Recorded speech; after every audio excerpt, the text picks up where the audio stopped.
أعوذ بالله من الشيطان الرجيم بسم الله الرحمن الرحيم رمضان رمضان رمضان يا حبيب.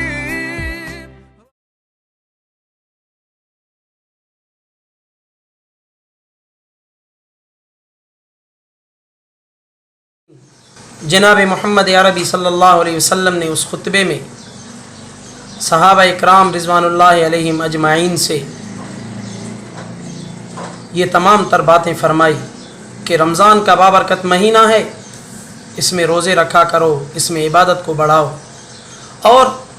رمضان کے روزے ہر مسلمان عاقل بالغ پر فرض ہیں، جس طرح فرمایا حدیث میں کہ جعل اللہ صیامہ فریضۃ، کہ اللہ تعالیٰ نے اس مہینے کے روزے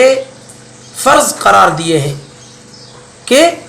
فرض ہیں یہ روزے ہر صورت میں، ہر عاقل بالغ مسلمان پر رمضان کے روزے کیا ہیں؟ فرض ہیں۔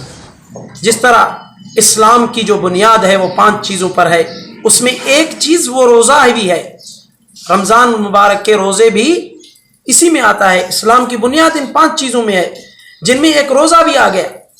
تو محترم سامعین، اپنے گھروں میں یہ ماحول بنائیں، اپنے بچوں کو، اپنے بچیوں کو تمام تر میں یہ عادت ڈالیں، یہ گھر میں یہ ماحول پیدا فرما دیں، یہ فضا پیدا کر دیں کہ چھوٹے بچوں کو بچپن سے ہی آہستہ آہستہ روزے رکھنے کی ترغیب دیں، ان کی ذہن سازی کریں، جس طرح جناب محمد عربی صلی اللہ علیہ وسلم نے صحابہ کی ذہن سازی فرمائی، جس طرح رسول اللہ صلی اللہ علیہ وسلم نے صحابہ کو تیار فرمایا، اسی طرح ہمیں بھی چاہیے کہ ہم اپنے گھروں میں رمضان المبارک کا باقاعدگی سے استقبال کریں، رمضان المبارک کی قدر و قیمت کو جانیں، رمضان المبارک کا ادب و احترام کریں۔ اللہ نے قرآن میں فرمایا وَعَلَى الَّذِينَ يُطِيقُونَهُ فِدْيَةٌ طَعَامُ مِسْكِينٍ، وہ فدیہ دے سکتا ہے جو حد سے زیادہ بیمار ہے، جو بے انتہا بیمار ہے، جو روزے بالکل نہیں رکھ سکتا، وہ فدیہ دے کر اس جو ہے روزے کا کفارہ ادا کر سکتا ہے۔ فدیہ دے کر اس کی جان تب چھوٹ سکتی ہے جب وہ بے انتہا بیمار ہو، باقی کی کوئی عام ڈپریشن ہو جاتا ہے، کسی کو سر میں درد ہو جاتا ہے، کسی کو جسمانی تھکاوٹ ہو جاتی ہے، وہ کہتا ہے کہ جی آج میں روزہ نہیں رکھتا، یہ غلط بات ہے۔ اگر روزے کو چھوڑا دے تو گناہ کبیرہ ہے، فرض ہے اللہ کی طرف سے، اسی لیے تو آپ علیہ الصلوۃ والسلام نے فرمایا کہ رمضان کے روزے اللہ رب العزت نے فرض قرار دیے ہیں۔ تو گھروں میں یہ ماحول پیدا کر دیں، گھروں میں یہ فضا پھیلا دیں کہ بھائی رمضان المبارک کے روزے ہمارے اوپر لازمی ہیں، ہمیں رکھنے ہیں ہر صورت میں،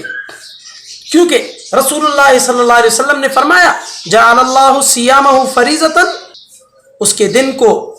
روزے کے ساتھ گزارو، رمضان المبارک کے مہینے میں دن کو روزے کے ساتھ گزارو، رات کو نفلی عبادت کے ساتھ گزارو، تراویح پڑھو، نفلی عبادتیں کرتے رہو، قرآن مجید کی تلاوت کرتے رہو، اس کے علاوہ کوئی حل نہیں ہے اس کا۔ تو جس طرح روزہ رکھنا ہمارے اوپر فرض ہے، تراویح سنت مؤکدہ ہے، تراویح بھی ہمیں پڑھنی چاہیے ہر صورت میں۔ آپ علیہ الصلوۃ والسلام نے سحری کی بھی تعریف فرمائی ہے، فرمایا کہ تسحروا فإن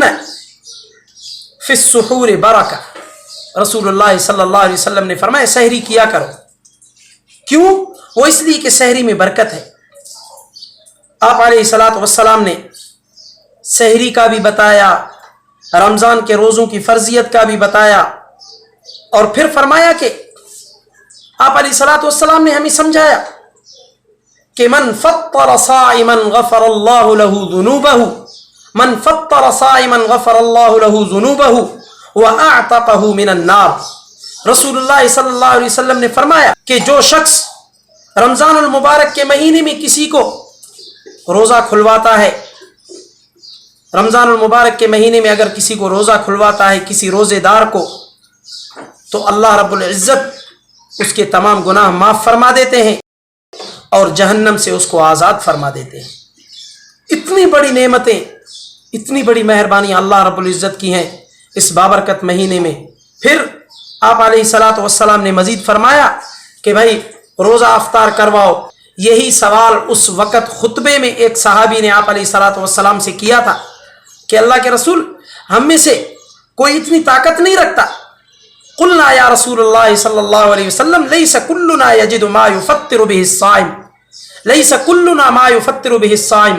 ہم میں کوئی اتنی طاقت نہیں رکھتا، کتنی گنجائش ہم میں سے کسی کے پاس نہیں ہے کہ روزے دار کو افطار کروائیں۔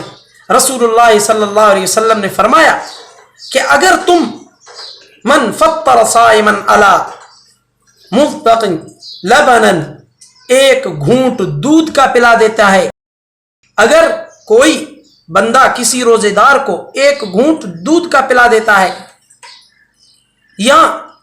ایک کھجور کھلا دیتا ہے، ایک گھونٹ پانی کا پلا دیتا ہے، اس کو بھی اتنا ہی اجر ملے گا جتنا اجر اس روزے رکھنے والے کو ملے گا۔ تو اندازہ لگائیے، یہ اللہ رب العزت کی کرم ہے، کرم نوازیاں ہیں۔ اللہ رب العزت نے اس بابرکت مہینے میں ہمیں اتنا کچھ دے دیا، اتنا کچھ نواز دیا۔ پھر اس میں شب قدر کی رات بھی آتی ہے، جس کی تعریف اللہ رب العزت نے قرآن مجید میں فرمائی ہے، انا انزلناہ فی لیلۃ القدر وما ادراک ما لیلۃ القدر لیلۃ القدر خیر من الف شہر تنزل الملائکۃ والروح فیہا باذن ربہم من کل امر سلام ہی حتی مطلع الفجر۔ اس میں اللہ رب العزت نے لیلۃ القدر کی تعریف فرمائی ہے۔ وہ بابرکت رات ہے کہ جس میں اللہ کے فرشتے زمین پر نازل ہوتے ہیں کہ اس رات میں اگر تم عبادت کرتے ہو کہ اس ایک رات میں عبادت کرنے سے وہ ایک رات 1000 مہینوں سے بہتر ہے۔ کتنی بڑی نعمتیں، کتنے بڑے احسانات اللہ رب العزت کے ہیں ہم انسانوں کے اوپر، ہم مسلمانوں کے اوپر، جناب محمد عربی صلی اللہ علیہ وسلم کی امت کے اوپر۔ اللہ رب العزت سے دعا ہے کہ اللہ جل جلالہ ہمیں رمضان المبارک کا ادب و احترام کرنے کی توفیق عطا فرمائے۔ اللہ رب العزت ہمیں رمضان المبارک میں روزے رکھنے کی توفیق عطا فرمائے۔ اللہ رب العزت ہمیں رمضان المبارک کے مہینے میں قرآن مجید پڑھنے کی توفیق عطا فرمائے۔ اللہ رب العزت ہمیں مزید نیک کام کرنے کی توفیق عطا فرمائے، خصوصاً اس مہینے کی برکتیں ہمارے اوپر خاص نازل فرمائے۔ وآخر دعوانا ان الحمد للہ رب العالمین۔ رمضان رمضان